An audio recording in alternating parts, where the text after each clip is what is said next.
Hey guys, so what I got here is the Cheerson CX-31 UFO, and it's a quadcopter with some ducted fans. It's been out for a while, I think about a year, and so there's been a lot of reviews already on this. I'm not going to do a formal review. You can probably find a whole bunch of them on the internet.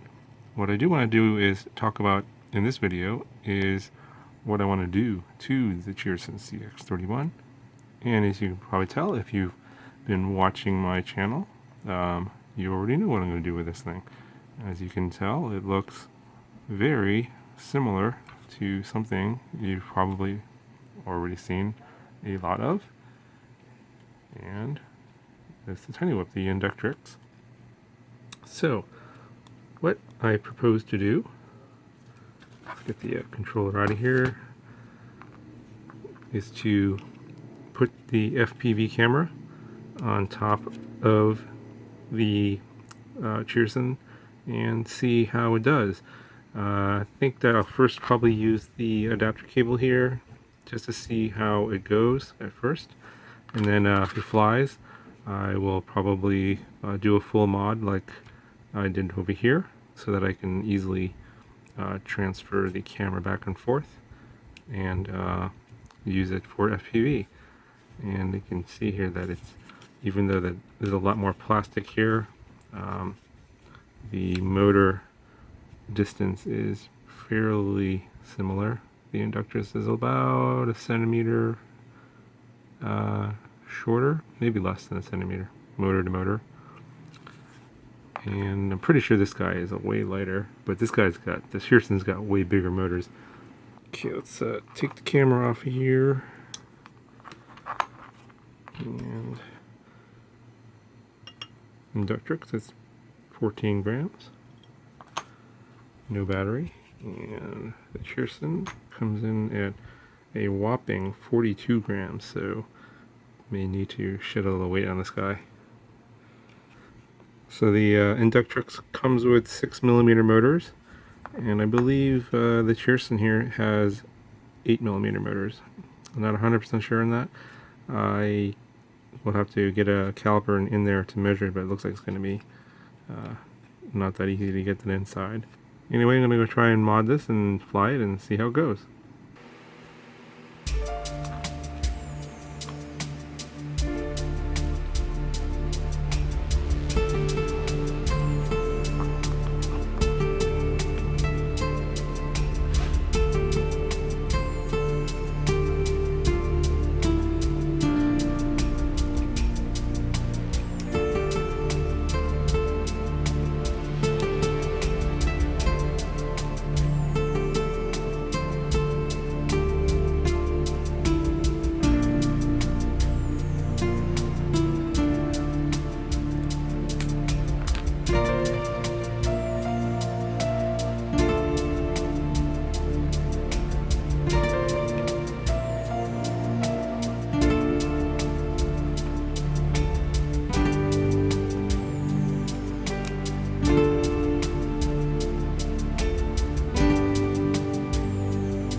So the flight test on this was pretty good. You're going to have to fly it in the highest rates to get any sort of speed, because this rates are very, very, very docile on this. It's very slow in general, and it's a little bit on the heavy side, so I'm going to see if I can take this top cover off and try and fly it just with the bottom cover. Not 100% sure how much I'm going to take off, but I'll figure it out as I go along.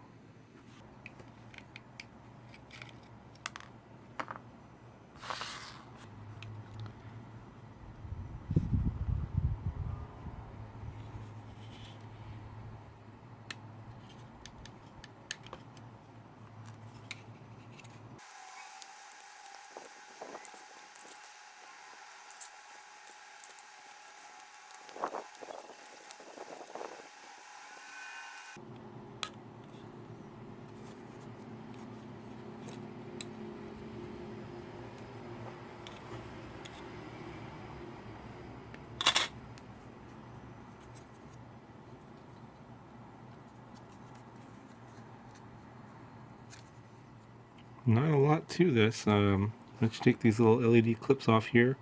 There's 4 screws on the bottom. There's a little flight control board here. You got your motor wires, and there's this ring of LEDs, this LED strip that goes all the way around the outside. Probably pop this antenna up to give it a little bit more range.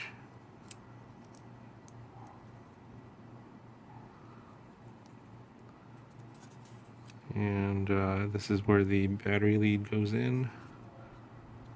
Might put on my micro JST connector on here and have it go through. Probably have it go through the top here. So drill a couple of holes for the antenna and one for the power connector for the camera.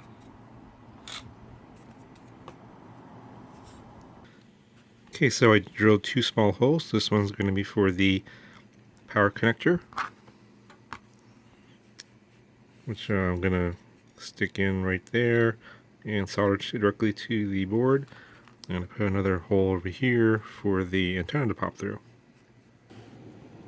Okay, I got my power lead here soldered onto the battery leads on the flick board and have it coming through that hole in the back.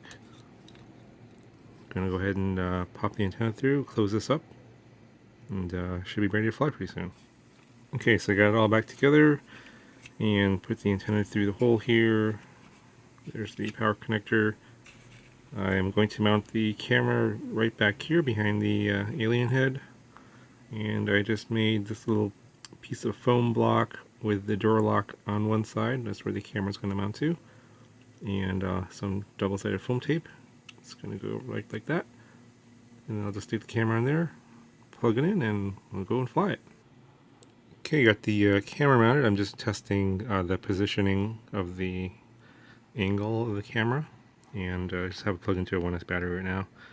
And this is what the FPV view looks like right now. You can see the props there in the front and the front of the UFO.